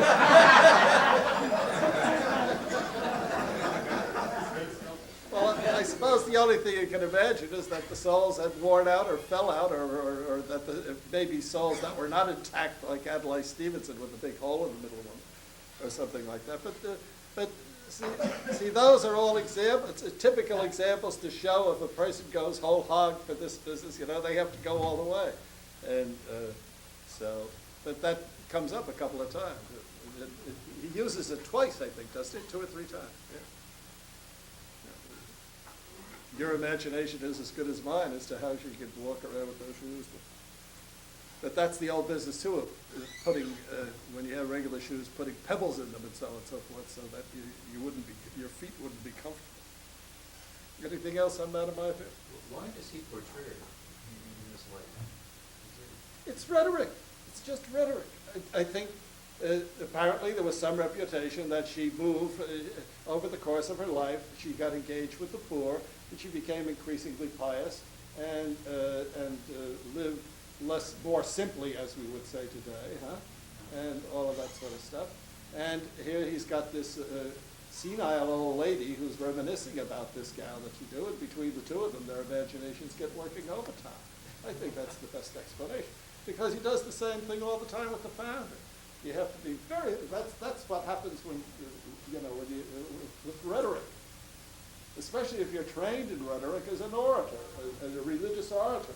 So of course, you hear it even in churches today. God, sometimes it's the old thing that people who go to church are the ones who have to hear these sermons about the terrible things going on in our society and all this other stuff and so on and so forth. And it has very little foundation in fact, but it's a good excuse for a diatribe. And when you get going, you just get worked up more and more. And does that satisfy you? Well, I just don't really understand what people know. What? I guess what you're saying is that this is the way to make an interesting story, and make her an interesting character. Well, more than that, no, it makes it interesting for us in a way, but more than that, oh no, this had a religious, he's writing an edifying book to edify people. And so he's really using this to pass judgment on worldly women, of which there must have been a tremendous number of them in his time. I can just imagine Bland getting up in a cathedral and telling all of those fancily dressed women, the only reason you're here is your vanity to show off in front of all of these people, etc., etc., etc. He must have been doing this all the time. Why, you're like Madame Maya there, but she eventually saw the light. So, does that make sense? But people that knew her would not recognize her in these pages. The way you're describing it, this is extremely death, but by the time he's writing it, she's dead for 40 years. Yeah, sure, you know, that's the other thing, huh? You know. They're frankly ready to canonize John F. Kennedy, you know, by looking back on those glorious Kennedy years until people began to find out the facts about him, which is another story. But no, yeah, you know, when people recede into the past like that, they become fair game for examples to use when you're into these preaching on these themes. Even our own image of the founder, of course, and so on and so forth. Now we get a very different picture of him when you begin to look at the facts. Huh? But he was always blown up. He came into the world a born saint and all that. Okay, we don't want to stay on my affair all day long. Frank? A general sort of question, not just limited to my affair, but what bothers me a great deal is that since Blount is riddled with defects and also exaggeration, do you foresee that someday, as the life of the founder, Blount will be replaced by a document that we would be proud of? Well, that's what we're trying to do. I was thinking of my own biography.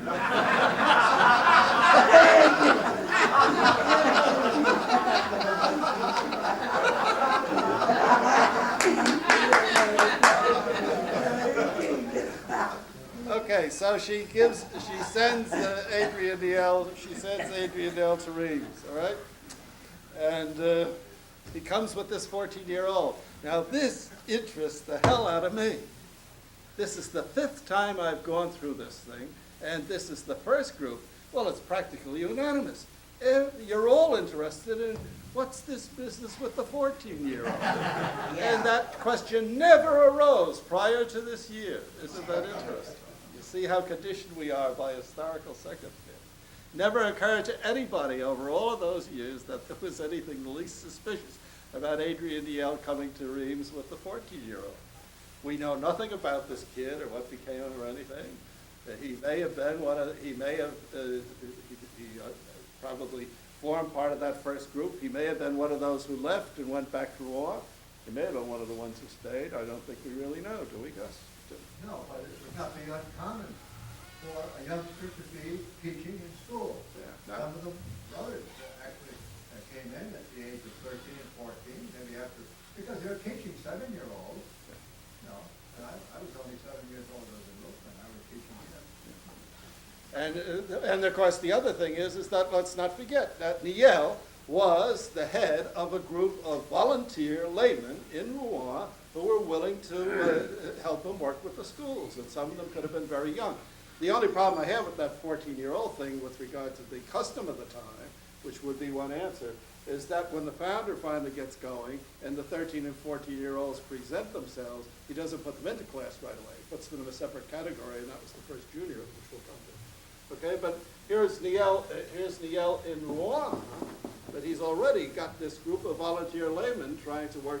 They were willing to work voluntarily and live in the hospice and try to conduct schools for boys, but he never developed it into a stable community. So if you can imagine a 14-year-old kid, and he said, well, who wants to volunteer to come to Reims with me and see if we can start something up there? It would be very natural for a 14-year-old kid. And remember, kids at the age of 14 would probably be a lot more mature at that time, too. Huh? Most of the kids went out to work at the age of 9 or 10. So, and they were pretty streetwise. So by the time you had a 14-year-old kid in that society, he probably knew more than his prayers. Okay, so, yes. Niel, oh, that's another good question. Blount says he was 55. Huh? He was probably closer to 60. Because, again, he was 55 when the schools, he was 55 in 1673 or 74 when he got involved with Madame Mayfair at Darnétal. And Blount's going by that. So the probability is that he was about 60 years old. Yves Boutet thinks that he was, I've got that here someplace, I worked it out the other day. But that's basically the story, right? He was born somewhere around 16, 20, 21. Right? So he was considerably older. He was, he was twice the founder's age. And I'll we got to move. Okay, so that's So Niel is involved with Teachers in Rouen. He brings one of them with him, a very young one, comes to Reims. And now I'm not, my technique here is not to comment on everything, or not to go through this systematically. I am going to operate from here on in on the premise that you have all read this stuff, okay? So what I'd like to do is now simply take the text of Bland and point out some specific things that we might pay attention to here. Because I think the story is very familiar about meeting De La Salle, meeting Niel, the beginnings of the community, and so on. We'll straighten out the dates there a little bit. Now let's see if we can get a little bit along with that story. So here are a couple of things from Bland that I thought I would signal. And I would ask you to come now for the rest of this week. And if there are certain things that you have highlighted or that you're interested in. Now I picked up the Madame My affair and the 14-year-old boy from conversation over drinks in the evening or of a similar time. But a couple of things to notice. On page 2,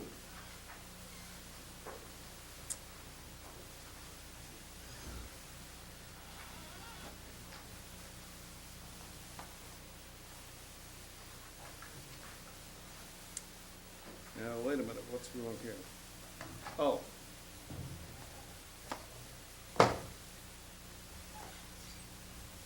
No, sorry. Sorry. That's premature. Way ahead. Page 51. We already did the My affair. All right, page 60 to 61.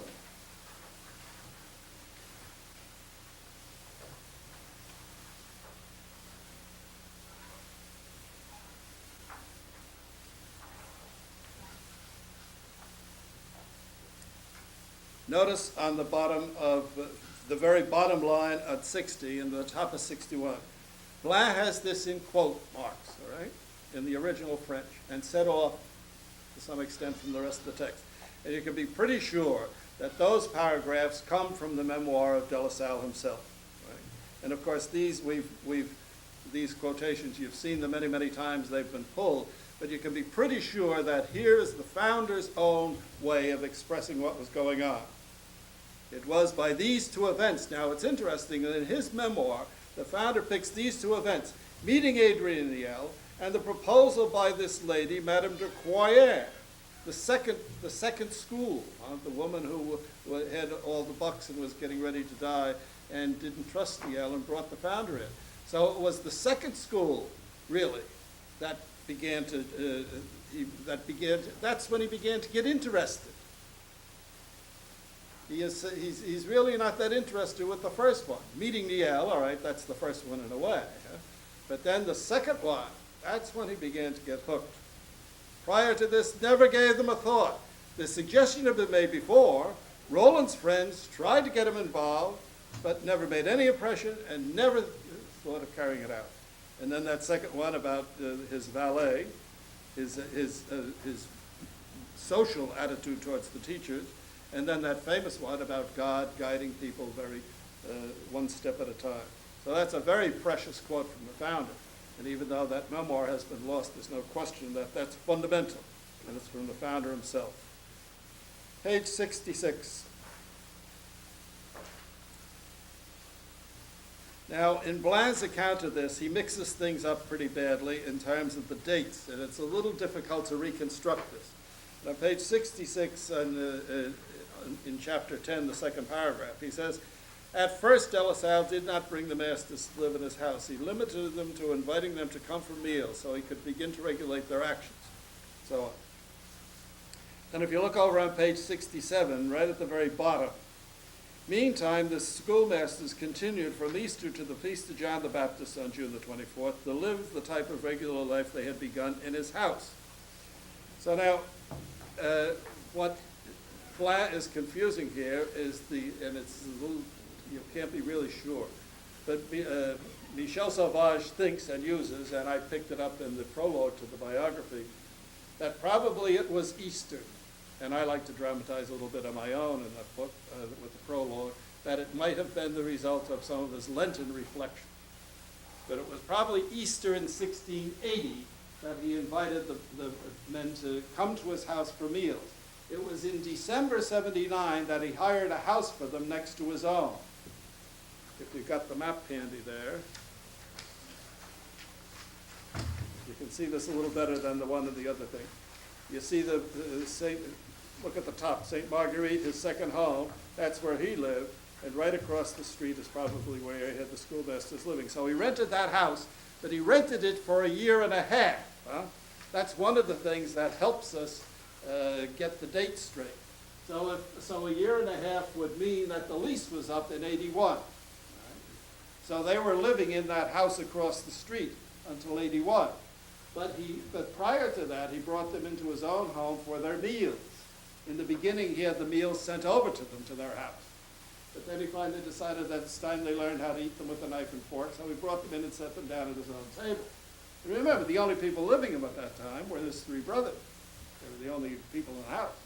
That great big house that they had that's described in the order. So that was probably Easter 1680 that they came in for meals. And that's the only thing he did in 1680 that was special. The two schools were already founded in 1679, and they didn't move in with them until 1681, so 1680, arbitrary. Okay. And then, in 1681, there's where he had to make the big decision. Now, the thing that helped him make that again was, again, another Easter experience, when Niel was away to Guise, trying to get that operation going, and it didn't fail, it didn't succeed at first. But while he was away, he brought them into his house during that kind of holiday time for a long retreat, and he was so impressed by what would happen there and what he could do with them if they were actually living with him all day long and so on, that it was probably that made him resolve not to renew the lease when it ran out on the 24th of June, which the Feast of John the Baptist, which was moving day, and all of the leases were geared towards that date. So it's undoubtedly in 1681 in June when they moved into his house for the first time. Right? And then it's a year later, on the same day, when he moves out of his house and puts his own house up for sale and moves in with them to the house on the Rue Neuve. And better get a look at where that is on the map there. The first community. Look at it, it's indicated down on the bottom on the right-hand side. First community, and follow the line up there. You'll see that's where the house is. Now notice the house, if you notice the way that black shading is there, there's a kind of a little slit there, and then the street comes along, and then it goes off like this. Well, eventually, this is where the house was, and this little gap between the houses is still there. If you go to Reims, and you can see it. And little by little, over the years, the founder kept buying more and more, or renting more, then buying more and more of these things. Now, he had living with him all these ecclesiastics, and so, but eventually, even before the founder died, the Institute owned this entire property, and we still have a school there on that very same site. That was what got me interested in this whole business at the beginning, to realize that the very foundation of the Institute was still in the brothers' hands in Reims, and I've visited now since then a couple of times. All right, so the dating and the sequence here is kind of important. All right, 68 and 69. In this conflict with the family, by the way, you have to be careful of the word parents all the time in French. Parent in French can mean parents, but it can also mean relatives. So of course his parents are dead by this time, so sometimes you don't know how to translate it. So here he is involved with the relative, and that would have certainly been his sister and brother-in-law for one, and some of the aunts and uncles and all the rest of them. So down at the bottom of 68, having prepared himself for this onslaught and having expected it, De La Salle made use only of silence and patience. He let everyone say his piece and paid no attention, but went ahead with his plans. The next page, 69, the top. When people saw that De La Salle remained as firm as a rock in the midst of all the waves and cross currents and so, they finally let him alone. They washed their hands of him, saying that he was a stubborn man. Now watch out for that expression, because it's going to come up all the way through. In Marseille, for example, that was the accusation, and any number of times, because he knew what he wanted and he made up his mind. Once he made it up, That was it. Right? And then there's a question of, my affair says that after this crisis, all three of the younger brothers left the house. But we know now fairly for sure that Jean-Louis, the oldest of the three who were home, he had four brothers, but the oldest of the four had already gone to join the canons of Saint Augustine at the monastery of Genevieve in Paris. So this would be Jean-Louis probably stayed with the founder and was willing to get involved with the schoolmasters. Pierre, the one who eventually became a lawyer, he seems to have sided with the Maillefers, and Jean-Remy also, he's the one that they sent off to school, the one that finally wound up going crazy. So by the time De La Salle is involved in his own home with the school teachers, it's just De La Salle, the teachers, and his 17-year-old brother. So you have to be very careful about how you picture what's going on in that house at that time. Okay, so in a certain sense, it already is a community. He's assuming charge more and more.